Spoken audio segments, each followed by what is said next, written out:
Ce dernier jour de la semaine de prière pour l'unité des chrétiens, qui est aussi pour l'Église catholique celui de la fête de la conversion de Saint Paul, comment ne pas se tourner vers l'apôtre pour lui demander d'intercéder avec nous, pour parvenir à la pleine communion dans la foi de tous les disciples du Christ. C'est précisément un verset de la première lettre aux Corinthiens, dont nous venons d'entendre un extrait, qui a été choisi cette année pour thème de la semaine de l'unité. Le Christ est-il divisé? Car Paul déjà se souciait des divisions apparues dans la communauté de Corinthe et interpellait ces chrétiens séparés en coteries, tenant l'une pour Céphas, l'autre pour Apollos, l'autre pour Paul lui-même, en les ramenant à l'essentiel. Serait-ce Paul qui a été crucifié pour vous? Je vous rappelle, leur dit-il un peu plus loin, si nous nous rappelions, nous qui n'appartenons plus à une jeune communauté turbulente, mais à de vieilles églises, souvent raidies dans leurs différences et prenant leurs particularités, non pour des richesses communes, mais pour des antagonismes. Il nous est éclairant d'entendre dans cet épître, comme à l'état natif, le langage de la foi en train de s'élaborer, le témoignage brut, mis en forme pour pouvoir être répercuté dans toutes les églises et en tous les temps. C'est un témoin qui parle en effet, un témoin qui commence à dessiner la longue chaîne de ceux qui, jusqu'à la fin des temps, proclameront le nom du Christ. Un témoin qui assure bien les maillons de la chaîne. Il a reçu, dit-il. À son tour, il transmet. Un témoin qui se réfère aux premiers mots de la bonne nouvelle, ceux qu'ont entendu Pierre et les apôtres, et qui s'efface devant ces mots. Il est remarquable en effet que le vocabulaire de Paul, habituellement si personnel, si aisément reconnaissable, soit ici supplanté par des expressions que l'on retrouve plus habituellement dans les actes des apôtres ou les évangiles.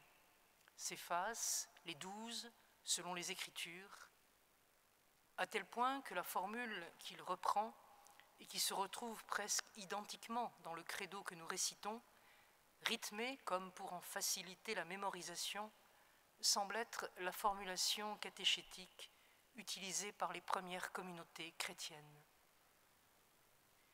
Mais ce témoin, si attaché à cette transmission en Église qui forme au sens propre la tradition, irriguant les premières communautés à travers Pierre et les 12, Jacques et les apôtres, ce témoin n'a pas seulement reçu la parole des autres, il a lui aussi rencontré le Seigneur vivant. Le cheminement qu'il retrace devient ainsi le nôtre. Le message est reçu de l'Église, transmis à travers les mots ciselés et polis au long des siècles par les croyants, les pasteurs et les théologiens, pour approcher au plus près la vérité qu'est le Christ. Mais pour qu'il ne demeure pas concept et leçon apprise, ce message doit prendre chair dans la rencontre que chacun fait à son heure et à sa manière du Dieu vivant.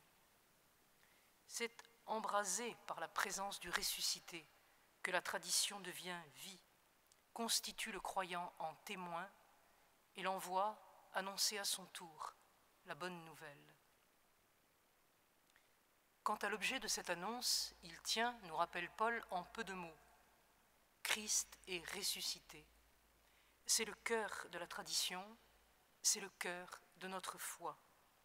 Un événement qui surplombe l'histoire et lui donne sens. Le temps des verbes en grec le fait comprendre.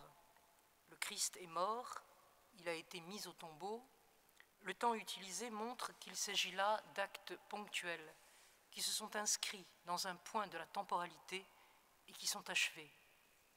Tandis qu'il est ressuscité, littéralement il s'est éveillé et dit au parfait, un temps qui exprime la durée, ce qui signifie qu'il a été, qu'il est et qu'il demeure ressuscité.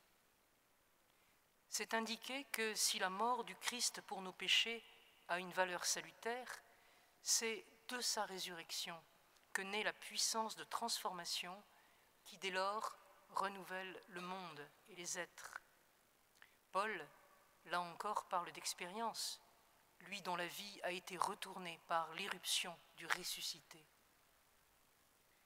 Ne faudrait-il pas développer cet œcuménisme du kérygme, du noyau vital de la foi, et le désir brûlant de le transmettre à tous, pour que tous aient part à cette joie pascale de la résurrection.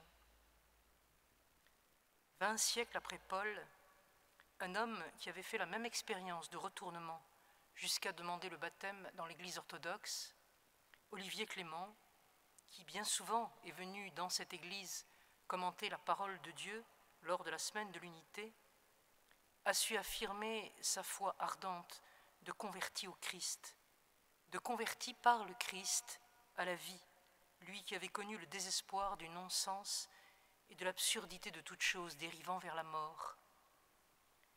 La croix de victoire et de lumière, écrivait-il, la croix à laquelle nous conforme notre baptême peut désormais transformer en mort-résurrection, en passage vers l'éternité, la situation la plus désespérée.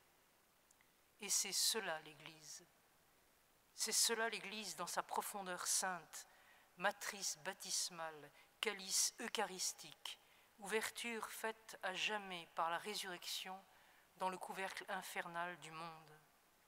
L'Église, comme mystère du ressuscité, c'est le lieu et le seul où, sans aucune séparation, la joie pascale, le triomphe sur la mort et l'enfer s'offrent à notre liberté pour qu'elle devienne créatrice, pour qu'elle collabore à la manifestation définitive de cette victoire. C'est cela l'Église, le mystère du ressuscité déployé dans le monde. Qu'est-ce qui peut tenir au feu de la résurrection? Ni nos querelles doctrinales, ni nos habitudes liturgiques, ni nos préséances ecclésiales. Tout paraît scorie jeté dans ce grand feu. Si nous nous tenions en ce point focal de la résurrection, sans nous laisser distraire par nos manières humaines de le dire, si nous demeurions en ce cœur battant de la foi commune à tous les chrétiens, n'est-ce pas un seul cœur qui s'élèverait des églises, de l'Église rassemblée dans un même témoignage? Christ est ressuscité et nous sommes sauvés. Christ est ressuscité et tous nous sommes appelés à la vie en plénitude. Christ est ressuscité et en lui nous ne formons plus qu'un seul corps vivant. Voilà notre message et voilà votre foi, concluait Paul aux Corinthiens. La transmission, la tradition, est accomplie par le témoin. Désormais, le message appartient à ceux qui l'écoutent et il devient leur foi, notre foi. Notre foi au Christ ressuscité qui se révèle à nous par le chemin de Damas de nos existences, comme le vivant.